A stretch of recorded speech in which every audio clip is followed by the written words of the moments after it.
and he actually had the uniform and he lent it to me.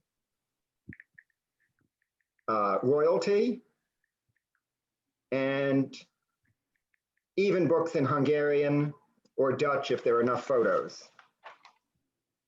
But research can come from anywhere. I want to discuss theater versus film, opera versus dance, period versus modern dress. To paraphrase Larry Gelbart, if Hitler's alive, I hope he's out of town with a modern dress musical in Chicago in December, because I've been there. Design that is strongly rooted in history versus design with strong fantasy elements. As an assistant to different designers, I have to be something of a chameleon and get inside the designer's mind on the current project. I want to start with a little benefit I designed a few years ago on a small budget called the Zigzag Valleys of the Air at Birdland. In this case, the director, Walter Willison, and I looked at contemporary performers and then decided, based on their looks and voices, which celebrity from the past they should portray. Googling these celebrities who perform for Ziegfeld. In some cases, I even found a picture of them behind a radio mic. I sent pictures to the performers to see what they might have that was close to my research. Here's the image of Fanny Brice I sent, and here's the photo I got back from Lonnie Ackerman. Yes, she owns her own period stand mic. Her husband is a sound designer. Billy Burt, Glinda in the Wizard of Oz. I found many photos of her wearing corsages and ruffled collars. The singer playing Marilyn Miller had asked for a headband, and I found this photo. And here's Carol Damas, Broadway's original Sandy in Grease with Aaron Cronican. Jenny Tiramani is an extraordinary costume historian. She's the principal of the School of Historical Dress in London. She literally wrote the book. She designed 12th Night on Broadway, which is the one project I'm discussing that I didn't work on, with Tony-winning clothes created using period patterns, materials, and closures, except no real fur or whalebone. Program credits include makers of bobbin lace, Inca-loom braid, loop manipulated braid, natural dyeing, and points. Here's Mark Rylance getting dressed. And then here he is on stage. If you arrived at half hour, you could watch them get dressed. The entire production was lit by candlelight. I took my niece Molly and told her, you will never see this on Broadway again. As in Shakespeare's time, men played all roles, including women's parts. But gender bending is quite common still in the opera. Here's Richard Jones and John McFarlane's Hansel and Gretel, with Philip Langridge as the witch, body padding and prosthetics, Alice Coote as Hansel, bust binding, and Christine Schaefer as Gretel. And Nathaniel Merrill's beloved production of Der Rosenkavalier, designed by Robert O'Hearn, Renee Fleming as the Marschallin, and Susan Graham as her lover, Octavian. Here's Octavian in disguise as Mariandel, with Kristen Sigmundson as Baron Ox, kind of a proto-Victor Victoria woman dressed as a man pretending to be a woman. Finally, the presentation of the Rose with Christine Schaefer as Sophie. Back to Ms. Tiramani, she also designed Anna Bolena, directed by Sir David McVicker at the Met. Here's her research from Holbein. And dressing schematics. What dressing order, what ties to what, nothing faked. Ildor Abrazakov as Henry VIII, Anna Netrebko as Anna Bolena, and full stage. On the opposite end of the spectrum, Han Fang is a Chinese-American fashion and textile designer who designed Madama Butterfly at the Met. Yes, she used traditional Japanese silhouettes, but designed every textile, custom dyed, silkscreen digitally printed, hand-painted, tie-dyed, and flocked. Hundreds of fabric cherry blossoms were handmade for Cho-Cho-San's kimono, obi, and veil. Christine Opalize and Roberto Alagna. Here's the stunning arrival of the geishas, custom digital printing. And here's the curtain call showing tie-dye, silkscreen, hand painting, and flocking. The Metropolitan Opera is a repertory house, so there were requirements that you would not have on a Broadway show. For instance, we might have a dress rehearsal for La Boheme Monday during the day, Carmen on stage Monday night. There's a huge night gang, since there's no automation, that strike the set and would set up Boheme for a Tuesday dress rehearsal. and then Turandot might be on stage Tuesday night. So the sets and costumes are constantly handled and moved, so they get a lot of wear and tear. Every performance on Broadway, the costumes go back to the same dressing room hanger or hat block. We also have a chorus of 80, and for some Wagner titles, we double the male chorus. For Porgy and Bess, we had a separate chorus. The two in-house costume shops have over 150 people at a time: drapers and tailors, cutters, stitchers, millinery crafts, shoe repair, dyers, and project managers. Louisa Miller, which I was the associate to Santa Laquasto, the director Elijah Mashinsky wanted it to be British and look photorealistic 1840s, which is really the infancy of photography. It was designed in a very realistic palette with family units of different social classes. A friend with an antique shop bid on the wrong lot at an auction and accidentally bought an entire cricket set. I told her I'd eat my hat if she ever sold it.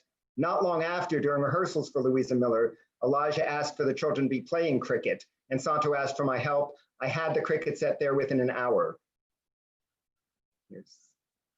Here's Sonia Yoncheva, Placido Domingo, and Piotr Bekchala. Johnny Skiki, directed by Woody Allen for Los Angeles Opera. Woody has directed period films in black and white and wanted it to look like an Italian neo-realistic film from the 40s. Since Woody, Santo, and I all know these films, there was a shorthand. Among others, we looked at Visconti, Rossellini, and De Sica. Serious film dramas as research for a comedy opera. Macbeth, directed by Adrian Noble, which I was also the associate this time to Mark Thompson. There weren't a lot of sketches, but he knew he wanted it to look post-war, vaguely 50s, 60s. It was massive, over 750 costumes. I bought both new and secondhand clothes and approached it like a movie, with thousands of garments and dozens of clothing racks in one big room and fit multiple singers at once. The most costumes of any non-movie I've worked on. For The Witches, I bought out dead stock, vintage but never worn clothes from a 1950s plus-size dress shop and hundreds of pairs of never worn orthopedic shoes. For The Murderers, I bought racks of leather coats that had been used on the film American Gangster. The only ancient item the designer wanted on stage were the crowns. Aha, the postcards I bought at Charlemagne's tomb in Aachen finally came in handy. Copper shimmers pounded into custom-made, sized and graded negative molds, then wire edges soldered on, gold-plated, jeweled, and antiqued. They had real weight and heft when handled on stage, which you wouldn't get from plastic. And this is Jelko Lucic and Anna Netrebko. Mr. Thompson sketched a heavily beaded, encrusted dress, which we made for Lady Macbeth for the banquet. The rest of the women were in the colors of a sunset, gold, orange, rust brown, and I bought department store evening gowns in that palette. In revivals, as new choristers don't always fit the existing costumes, we have to find different designs and different fabrics each time to avoid the possibility of ever having twins on stage, as the original costumes remain as opera stock to be reassigned, so we're always redesigning. Banquo, René Pape, his shirt, the amount of blood varied by the singer and whether it was for HD broadcast. For instance, here, for the HD broadcast, you can have close-ups, so we needed less blood for the same impact. The entire production required an enormous amount of aging and distressing. Witches, murderers, refugees, hats, gloves, scarves. One day, the assistant director of Theatre Regiment saw this photo on my desk. He said, "I need that poodle on the end of a jeweled leash for the entrance of the Duchess of Krakenthorpe, Marion Seldes." I instantly turned into Madame Rose and Gypsy and dreamed of the HD broadcast and worldwide fame. But alas, my dreams were crushed when the director-designer Laurent Pelly thought it was too much. You cannot fall in love with your design. The director or actor's interpretation might be different from yours, and you may not get the physique you were thinking of. In the opera, it's cast entirely by voice, and you may have a completely different body type from the one cast to the next in the same role. This is Orfeo with David Daniels with Maya Kovalevska, and the next revival had Stephanie Blythe as Orfeo with Danielle Denise. Here's Ernani with Thomas Hampson and Sandra Radvanovsky. and then the late Dmitry Horostovsky and Angela Mead in the same roles. And you can see there's a color shift. The neckline is shorter, her earrings are shorter, there's no headpiece, more decoration on her stomacher, and we added an organza surcoat. It's a much more difficult job sculpting the body in the 20th century without the benefit, of course, its petticoats and bum pads. A very important part of design happens in the fitting room. Part of my current job is being a textile detective. We are recreating costumes that in some cases are 35 years old, and the original fabrics are long gone. I could tell that Boca Negra was made from antique metallic saris, which had been over-dyed, but they get harder to find, and sadly some disintegrate in the dye pot. In fact, if you look at this photo, his hem is falling off. Tristan and Isolde, Deborah Voigt and Robert Dean Smith, was made with African textiles, kente cloth, mud cloth, and Kuba cloth. Turandot, directed and designed by the great Franco Zeffirelli with costumes by Anna Ani and Dada Salageri, I could tell that Liu, Anita Hartig's undergown, is an Indian kalamkari, like a bedspread from Urban Outfitters. But what about the yoke and center front panel? Then I realized 35 years ago they had taken an Indian valance, broken out all the mirrors, turned it on its side and reconfigured it. And here's the costume we made for Eleanor Barata. The Mandarin's costume was made for an average height man, and this time we had a very tall singer, Ryan Speedo Green. We dealt with this by adding borders and panels, which can be added and removed. Tucks let down and taken up. We have a rule that if a singer shares a costume with their cover, their understudy, alterations must be done in 30 minutes or less. That said, we still have to make a lot of costumes. Suits, for example, have much less alterability. We have a brilliant in-house scenic artists who blend alterations, recreate textures and patterns, in addition to aging and distressing. They really extend the life of our costumes. Digital printing, silk screening, recreating original looks with a combination of over-dyeing, over layers, dry brushing, sourcing fabrics and trims from New York, London, LA, and beyond. The Ping costume on the left was made by cutting up a real Chinese costume and reapplicating the pieces onto satin fabric. We built this with alterability. You can notice there's a tuck under the round applique. This singer's 6 feet tall, and we can let it down and it can fit someone up to 6'6". Turandot's headdress alone required dozens of different beads and trims, Christine Gerke and Marcello Alvarez. The dancing Ping in the middle, I combed Chinatown gift shops and used things like the back of vacuum-formed hand mirrors and made silicone castings of heavier items for the decoration. Trovatore, we had to make a new jacket for Azucena. Here's Anita Rashvelishvili. But what's it made of? Where is it from and what's it called? I knew I wasn't going to find it in a fabric store. I started Googling different dresses of different Asian countries, and I finally discovered that what I was looking for was Akira, the national dress of Bhutan. Then I had a name and actually bought one online. The yoke and cuffs were made from an over-dyed Indian fukari. To end this section, I want to go way back in my research to Exodus 28 to get the order of the jewels on the high priest breastplate in Nabucco. And here's Dmitry Beliselsky as Zachariah. Moving on to films, all designed by Ann Roth except the last one. Cold Mountain was filmed in Romania and directed by the late Anthony Minghella, who also directed Madama Butterfly. We went to Civil War historians and recreators. Of course, they don't always agree on the details. And uniforms, for instance, were not a consistent shade of blue or gray in the 19th century. This is Charlie Hunnam and Ray Winstone. For Brendan Gleeson, Ann Roth wanted his suit to look like it was made from a horse blanket. I went to a woolen wholesaler, and in fact, while I was there, another customer was buying fabric for making horse blankets. This is Ethan Suppley with Brendan Gleeson.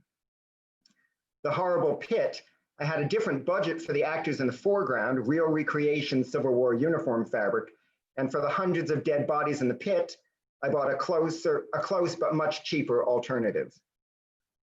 This is Nicole Kidman with Renee Zellweger and Jude Law, Nicole, and Donald Sutherland. The Good Shepherd. One scene was set in 1925, and the rest of the movie were multiple scenes from 39 to 61. So there were tons of research, created a dossier of hats and ties and shoes, shirts and formal wear by the year, eyeglasses, sports clothes, and jewelry. Specific to the plot, we also had the London Blitz and clothing rationing. It was filmed in the US, Britain, and the Dominican Republic, standing in for the Congo. Angelina Jolie, Matt Damon, Angelina and Keir Dullea, Angelina and Matt. There were hundreds of people dressed up at 3 different retreats throughout the years. I dyed satin shoes to match every dress in case they were seen. They weren't. This was directed by Robert De Niro, and like a lot of films, there were lots of close-ups. A challenge was that Matt Damon's character was very conservative, so his clothes never went to extremes, which made the time changes very subtle. When we had all of his racks from 39 to 61, all of his suits from 39 to 61 on one rack, Ann Roth looked at me and said, "Wow, a whole rack of gray suits." We couldn't do any late 40s big splashy ties or any Rat Pack suits. I taught necktie class to the wardrobe crew. In the theater, the costume designer would supply eyeglasses and watches, and in films, that's done by the prop department. Personally, I thought the eyeglass frames were too big for the era. The Village, directed by M. Night Shyamalan, the film I worked with the most custom-made clothes, as we were creating a 1900 insular isolated community. We set up guidelines. I bought multiple copies of Panatti's origin book to avoid anachronisms. I suggested they show people raising and shearing sheep and growing and retting flax, as they don't grow cotton in Pennsylvania where the movie was filmed and set. By 1900, there certainly were sophisticated fabric printing, but would this isolated subsistence community have those resources? I suggested we do what Miles White did during wartime fabric rationing for Broadway's original production of Carousel. He copied butter mold patterns and did hand printing around the hems of skirts and fronts of vests, which we did as well. We also did natural plant dyeing and silk screening with twigs and berries. And here's Bryce Howard and Joaquin Phoenix.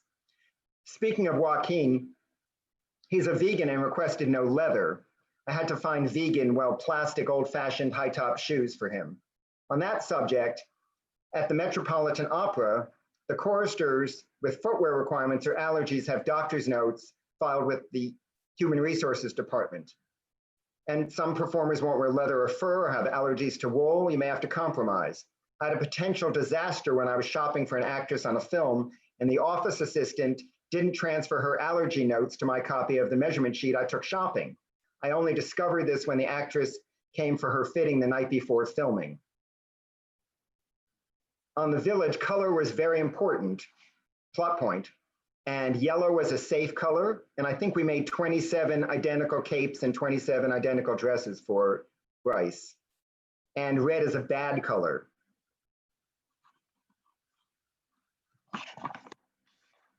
On the flip side is Woody Allen's Celebrity, Susie Benzinger designer, a modern dress black and white film where pattern, texture, and contrast replaced color. Look at Sam Rockwell's clothes and his frosted hair. We had to look through polarized gray filters to determine values, and of course we did extensive wardrobe tests.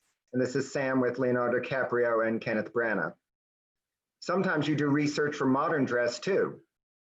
I went to fashion shows as research for Celebrity, and this is Charlize Theron. I've even done a little rock and roll. Mick Jagger's Nehru-inspired coat for the Rolling Stones Steel Wheel Tour. Even Sears catalogs are stylized. Real people have uneven hems and wrinkles and messy hair. Photographs of real people are sometimes the best resource.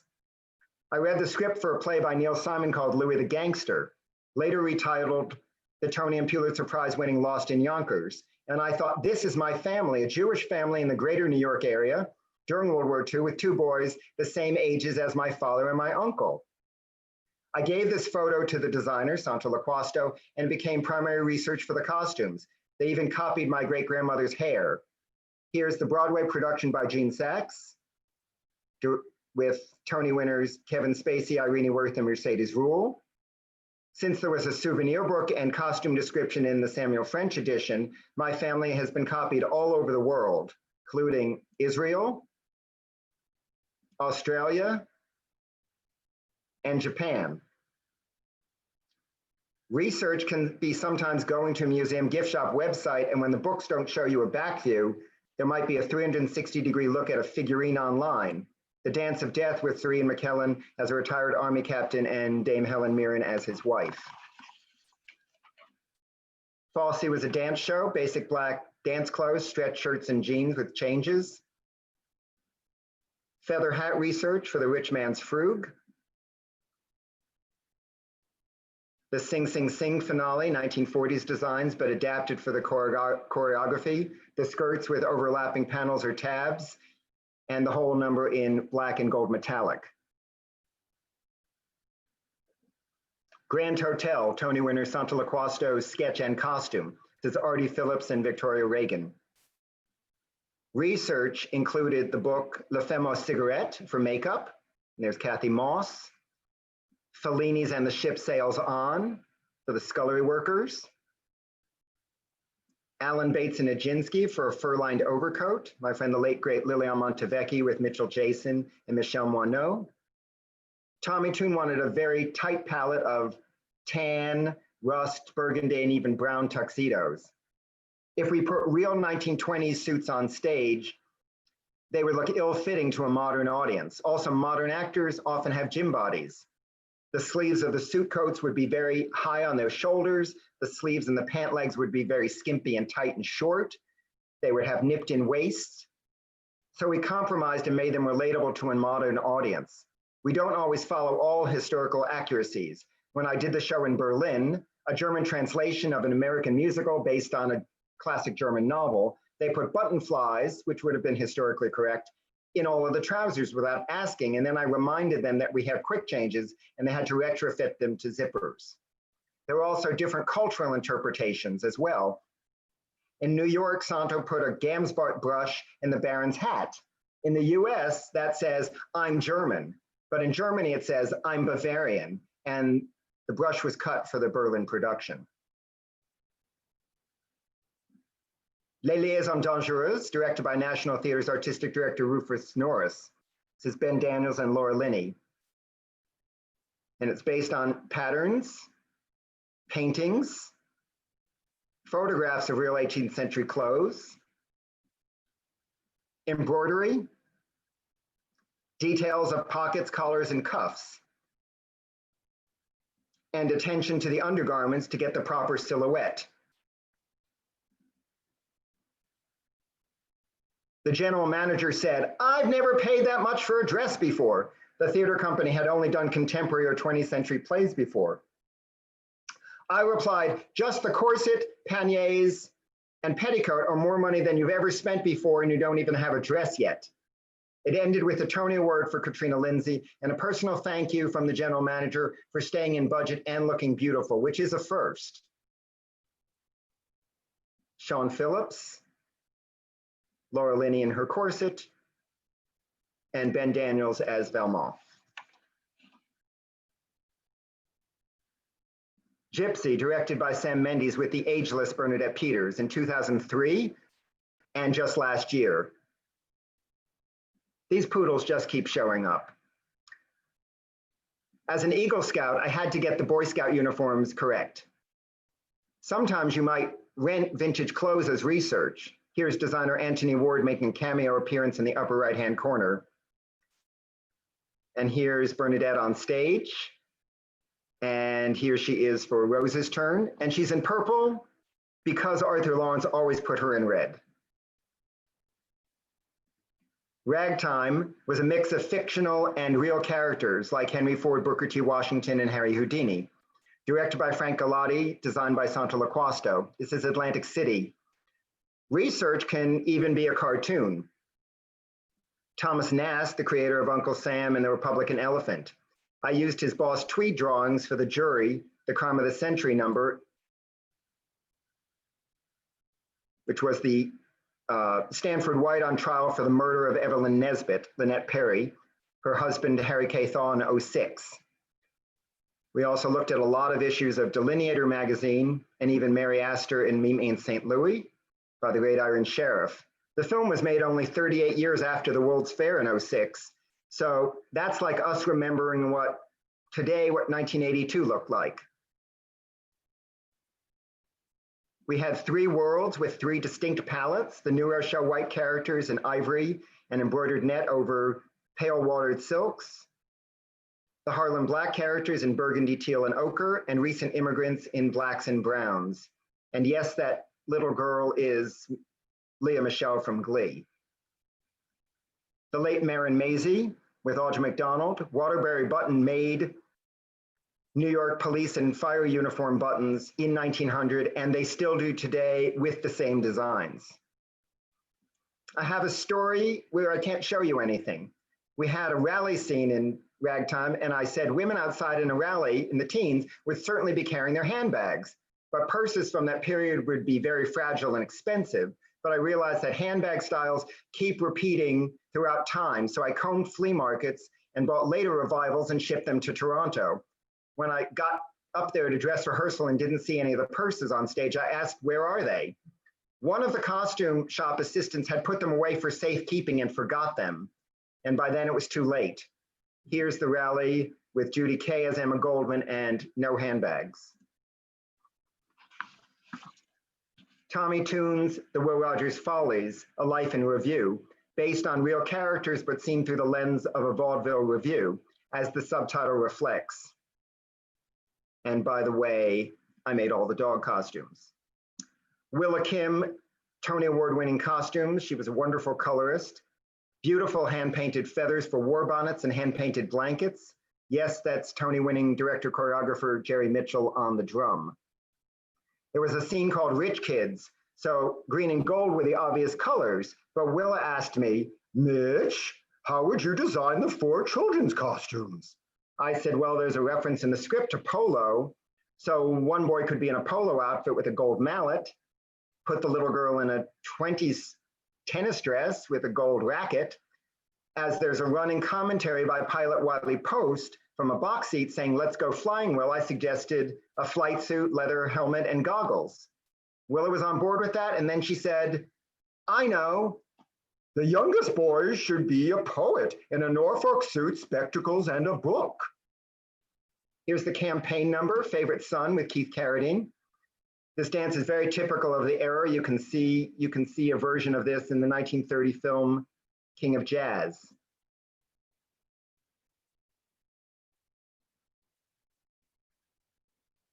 And a Follies convention, the wedding veil covered the entire stage, Keith Carradine with Dee Hoty and Dick Latessa.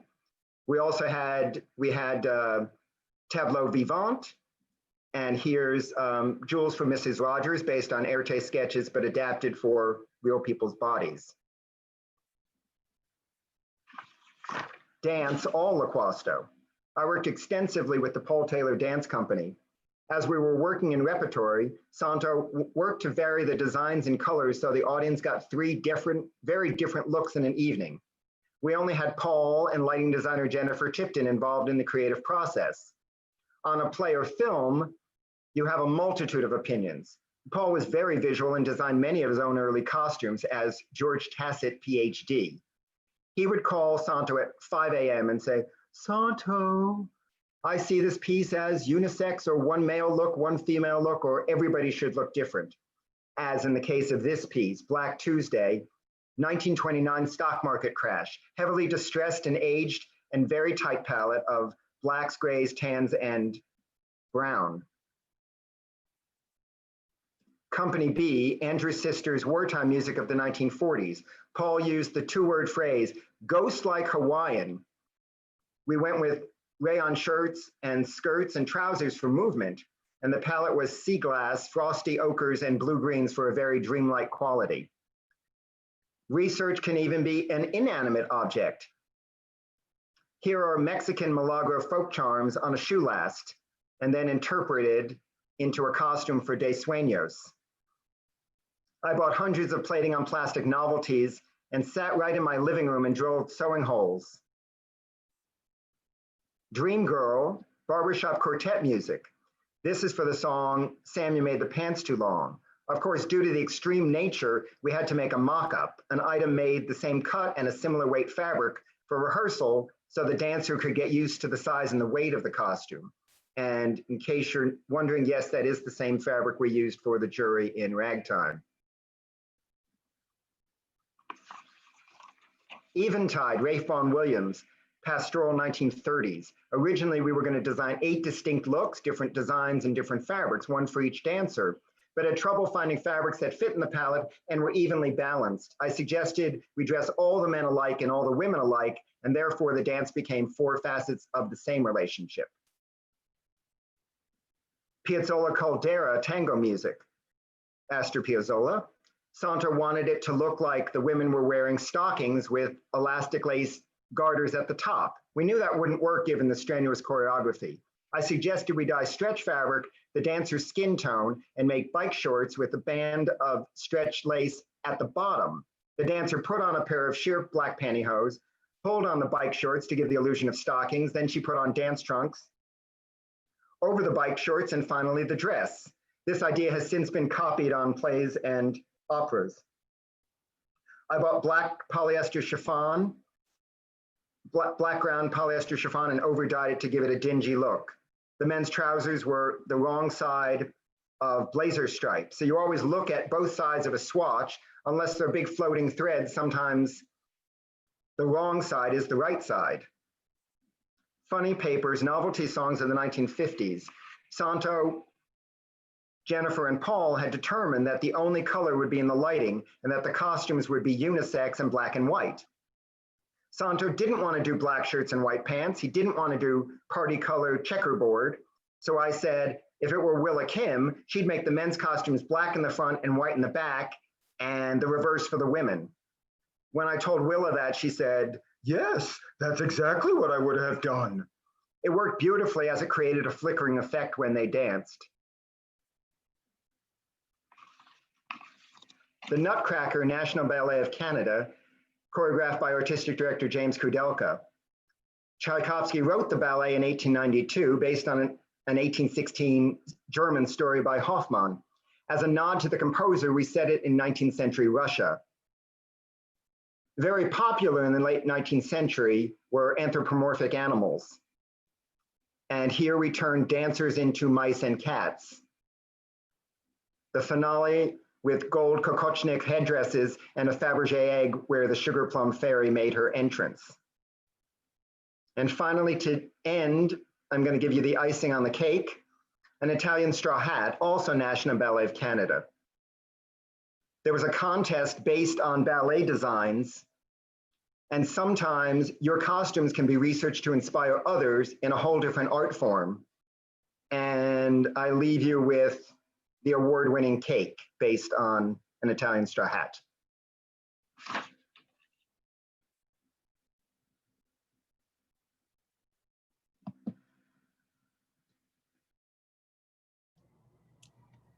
Okay. Well, that's terrific, Mitchell. That was beautiful presentation. Thank you. Really good. Are there questions? I have none in the chat room. Anyone have a question? I'll ask the first question. Okay. Okay. In order to get a job at the Met, to be a tailor or to be, you know, one of those people that make things, what's the process? Is it very hard? Because you're getting the best of the best, right? Are there auditions? Like how does one get a job as a tailor? Or I think in some cases it's, for instance, we had someone who came in from a commercial shop, and a tailor who came in from a commercial shop, and one of the stitchers at that commercial shop she had a good rapport with, and she said, let's hire her. So sometimes it's people that you know, that you've worked with other places. The way I got my job, I didn't say how I got my job. So I was freelancing with a lot of people, and I did a lot of things with Santo, and he was hired to do Louisa Miller at the Met. And then he was hired for another opera and another opera. And one of the scenic artists said, Mitch, what would it take for you to stay here full time? And at that point, my father's health was bad and I was traveling a lot. And I jokingly said, if they created a staff union position, I'd consider it. And they did, and then I was stuck. So that's how I got my job. I have a question from Joe Patire. Will there be a book? And thanking you for such a beautiful presentation. Oh, thank you. I don't think there'd be a book because I think it would be, though I only used kind of public domain photos that had been press releases, there would be a lot of photo clearances. I made a point of not using, I think some of the Les Liaisons Dangereuses photos I took. I didn't use any Met archive photos. I didn't use any backstage photos. I wanted to be or archive photos, very respectful of that. And Stephanie from London says, your wealth of knowledge, talent, and history is nothing short of astounding. It's late in London. Oh, somebody asking about dog costumes? I have nothing in the chat yet. Oh, I thought I saw something. Oh, here it just came up. Yeah. Would you tell us more about your award-winning dog costume? Okay. Well, a friend of mine had a standard poodle, which is good because that's a big space to dress. And I think the first thing I did I dressed him as Genghis Canine, and then I dressed him as the taxi, and then I dressed him as a tarantula poodle, where he was it was like the movie The Fly, so he was half poodle, half tarantula. And we chased the dog around as a genetic engineer, and then I was dressed as an exterminator with a Hudson sprayer, and I chased them around the streets. And so I took him to Tompkins Square Park, which is the largest dog parade in the world, I think, and he was in the top 3. And he was on the Today Show. And just today, I got a phone call from a friend of mine who works for McCall's Patterns, and she said they were looking for people to make samples. And I said, do you do dog costumes? And she said, yes. So I sent her pictures today. So maybe there'll be more dog costumes in my future. I'll ask a question. Out of everything you work, do you have your favorite child? My favorite? Child, your favorite creation. Oh, well, it's interesting. Well, I have to say Grand Hotel, I think everything was on absolutely the same wavelength. Tommy Tune is so visual. He knew what he wanted. The sets, the costumes, the choreography, the lighting, the performances were all just so beautifully meshed. Okay, I have a question from Sharon. You briefly mentioned different things you need to do for HD productions of the Met. Can you address that in a little more detail? Well, yes, that's good, because sometimes we're in dress rehearsal and the designer will say, of a new production will say, when this is HD broadcast in 6 months, that maybe that has to be changed. And my boss told me something very intelligent. She said, her name is Sylvia Nolan. She said, we have to do it as a stage production. The people around the world are expecting to see a stage production, not a movie. So we do it as a stage production. We do a scratch tape, which is we film it like on usually Tuesday or Wednesday before the Saturday. We film it and sit and watch it and take notes about if there's anything that that would show up. Sometimes it's very difficult because the scratch tape doesn't have as many cameras or as many camera angles. I mean, if somebody crosses their legs and I can see the logo of the brand of the shoe on the bottom of their foot, we would have to have it sanded off. But it's live and it goes out live. When the first time we did Macbeth on HD, Jelko Luchik's bow tie was hanging off. It was Velcroed and the Velcro didn't hold, and they did not patch in the scratch tape where his tie didn't fall off. So it's going out live. I think if there were they have the scratch tape, I suppose if there was some kind of major singing flaw, then before they showed it on PBS or released it on DVD, maybe they would fix it. But I don't know of any examples of where they ever actually went back to the scratch tape. From Foster, we have, what was your most challenging assignment, your favorite assignment, and any disappointing assignments? I'll start with disappointing. The Good Shepherd, which was Eric Roth, I thought was a wonderful script. And somehow, and even though the movie had great actors, somehow I was very disappointed in it didn't live up to what the script was. And my co-assistant, Michelle Matlin, told me, she said, doesn't matter what we do, we're not going to win any awards for this movie because it's directed by an actor, Robert De Niro, and it's going to be a lot of close-ups, and you're not going to see kind of the sweep of the sets and costumes. If it were, David Lean, you would. So that's probably disappointing, I'm sorry to say. As I said, I love Grand Hotel. I loved Carousel, the Nick Heitner production at Lincoln Center, even though I took it over after it premiered in London. We still were able to put our stamp on it. Les Liaisons Dangereuses, I think I got the nicest compliment I've ever gotten. Rufus Norris, the director, came up to me on opening night and he said, Mitch, I can see your fingerprint on every costume, thank you. And that made me feel great. And challenging, challenging, can I say frustrating? I did a modern dress musical that opened in Chicago in December. And I would say by the time it got to New York, practically every costume had been replaced. Everybody had an opinion.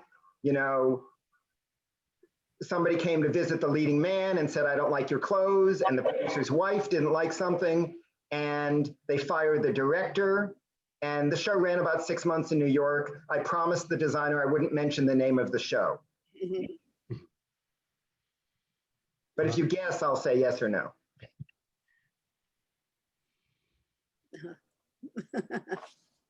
All right, do we have any more questions? I see lots of compliments in the chat. I'm sure you can look at those, such as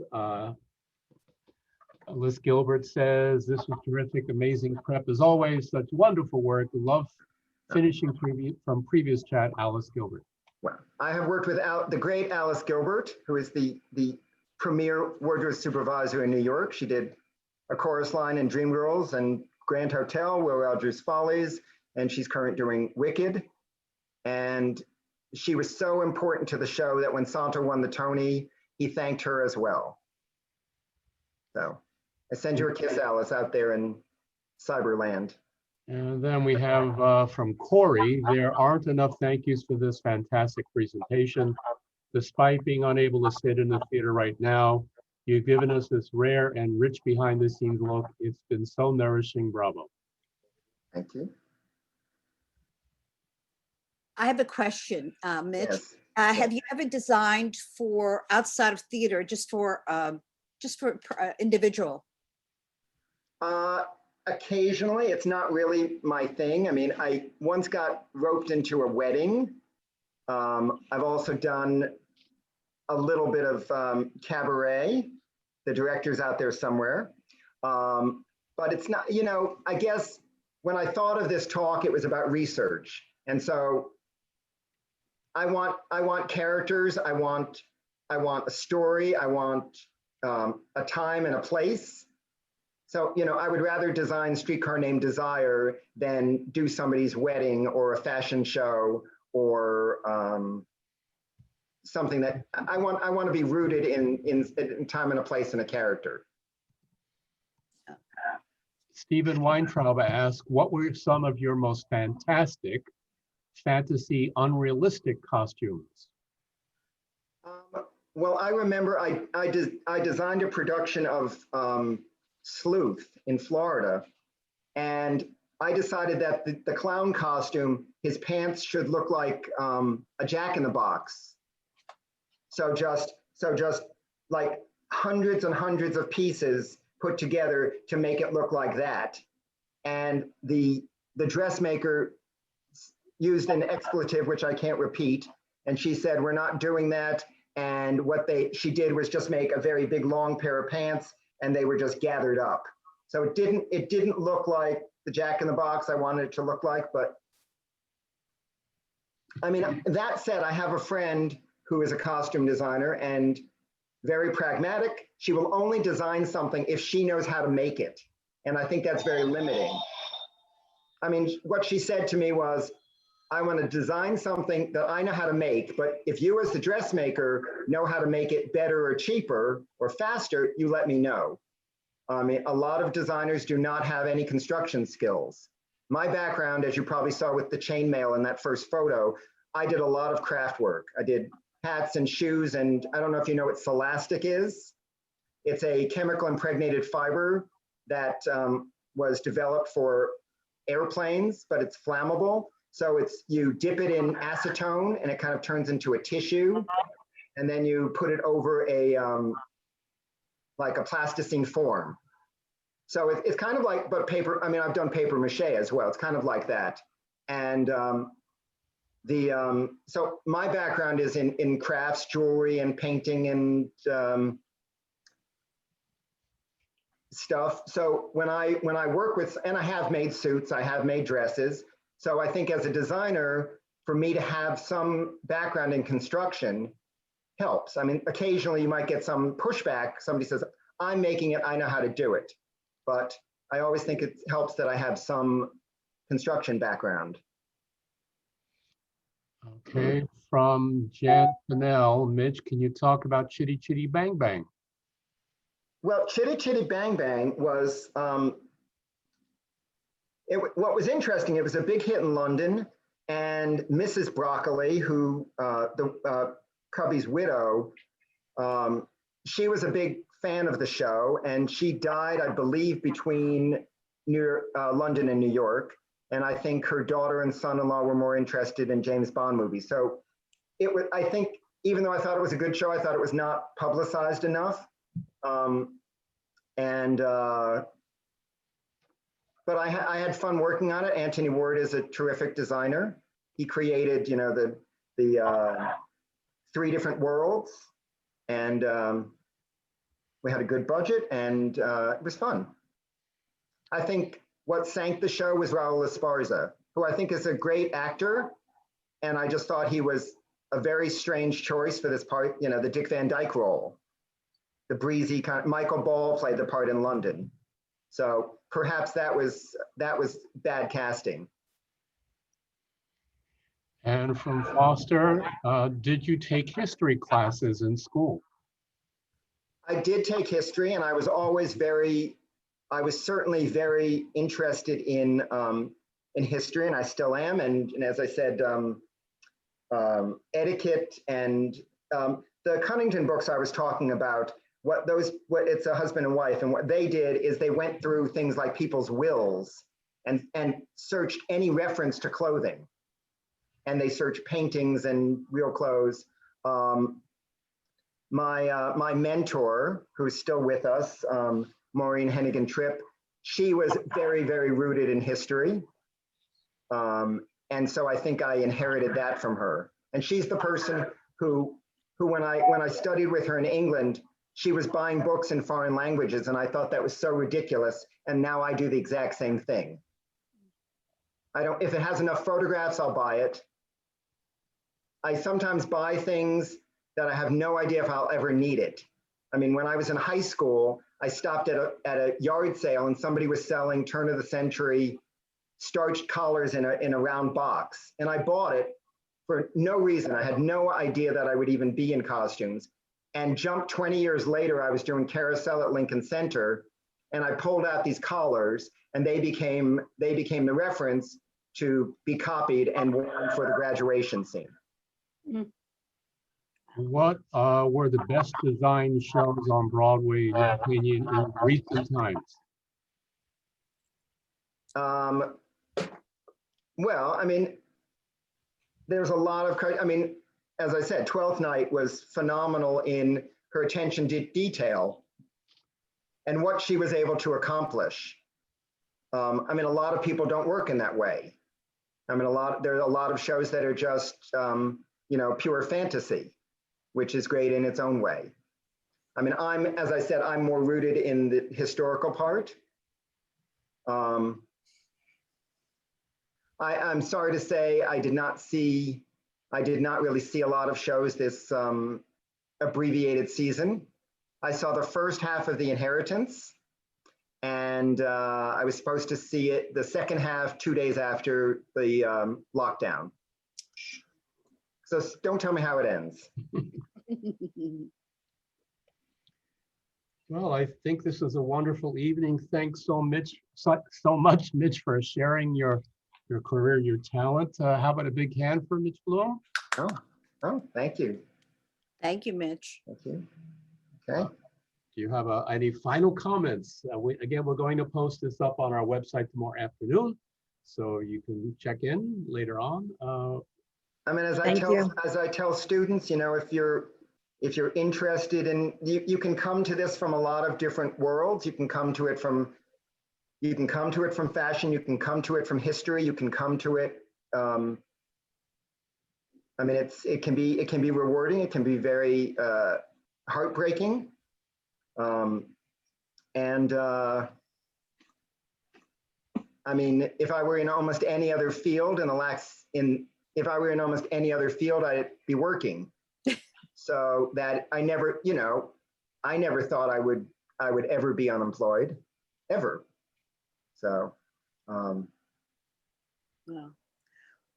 Well, thank you, Mitch. We're hoping for the best. And I'd just like to announce and invite our audience to come and be with us again. Our next event will be Hilary Smith and Crystal Campbell. They were soap stars on One Life to Live, and they're going to talk about One Life to Live, the soap opera, and what they've been doing since. So it's going to be on November 5th. So I hope you all return. And thank you, Mark, and thank you, Mitch, again. oh, you're welcome. This was fun. Okay, great. Bye, everyone. Good night, everyone. Thanks so much.